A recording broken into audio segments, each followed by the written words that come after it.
আসসালামু আলাইকুম viewers, welcome back to my channel Afroza cooking world. আজকের রেসিপি মোগলাই পরোটা।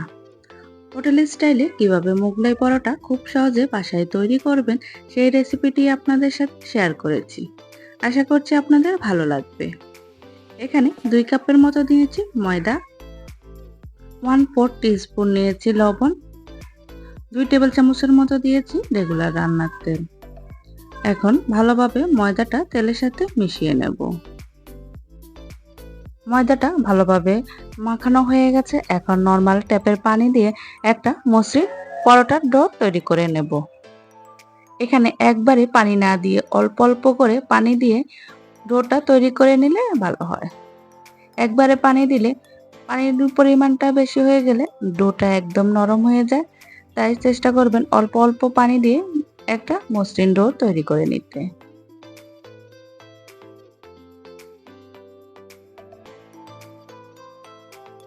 এখন 10 মিনিটের জন্য রেস্টে রেখে দেব।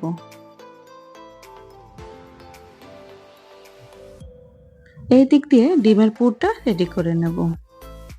এখানে 1 কাপের মতো নিয়েছি পেঁয়াজ কুচি, 2 পিস নিয়েছি কাঁচামরিচ কুচি, 2 টেবিল চামচ নিয়েছি ধনেপাতা কুচি, হাফ চা চামচ নিয়েছি লবণ। এখন দিয়েছি 1 চা চামচ চাট মশলা। চাট মশলা যদি বাসায় না থাকে চাট মশলার পরিবর্তে জিরা গুঁড়িও দিতে পারেন। এখন আলতো হাতে পেঁয়াজটাকে ভালোভাবে মশলার সাথে মিশিয়ে নেব।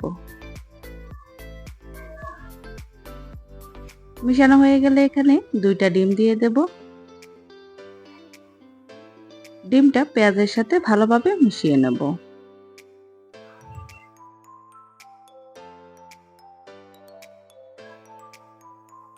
ডিমের মিশ্রণটা রেডি হয়ে গেছে। ময়দার যেই ডোটা 10 মিনিটের জন্য রেস্টে রেখেছি, 10 মিনিট রেস্টে রাখার কারণে ময়দার ডোটা অনেকটাই সফট হয়ে গেছে। এটা আরও 2 মিনিটের মতো ভালোভাবে মথে নিয়েছি। এখন 3টা লেচি কেটে নেব। আমি এখানে 3 ভাগ করে নিয়েছি।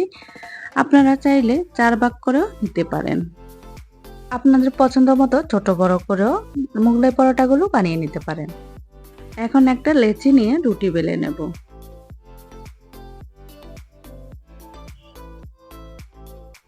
রুটিটা একদম পাতলাও না আবার একদম মোটাও না, মিডিয়াম ভাবে বানিয়ে নেব। রুটিটা যে গোল হতে হবে তেমনও কোনো কথা নেই।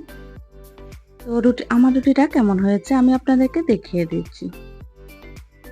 একদম পাতলাও রাখি নাই আবার একদম মোটাও করি নাই। এভাবে একটা রুটি বেলে নিয়েছি। এইভাবে রুটির মাঝখানে ডিমের মিশ্রণ থেকে 2 টেবিল চামচের মতো মিশ্রণ নিয়ে এভাবে চারপাশ ছড়িয়ে দিচ্ছি।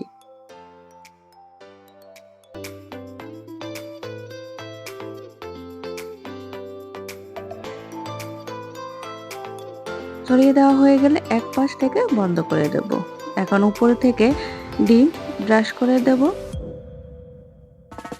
এভাবে করে দিলে ডিমে পরোটার যে ভাঁজটা ওই ভাঁজটা ছুটে আসবে না।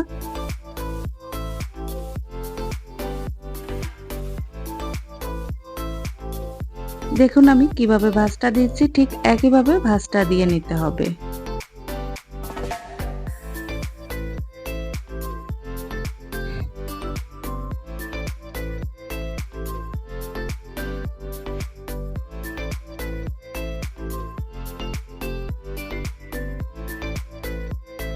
এই যে রেডি হয়ে গেল একটা মোগলাই পরোটা। এভাবেই সবগুলো তৈরি করে নেব। চুলায় আগে থেকে প্যান বসিয়ে দিয়েছি, তেলটা গরম হয়ে গেছে। এখন মোগলাই পরোটাটা দিয়ে দেব। ভাঁজ পিসটা নিচে দিবেন। ভাঁজ পিসটা যদি উপরে থাকে তাহলে মোগলাই পরোটাটা খুলে যাওয়ার সম্ভাবনা থাকে। তো এক পাট গোল্ডেন ব্রাউন কালার হয়ে গেলে অন্য পিঠ উল্টে দেব। এই পর্যায়ে চুলার আঁচটা মিডিয়াম টু লো এর মাঝামাঝি রাখতে হবে। এখানে আমি 2টা চামচের সাহায্যে উল্টে দিচ্ছি। এতে করে উল্টাতে সুবিধা হয়, সুবিধার কারণে এই কাজটা করা।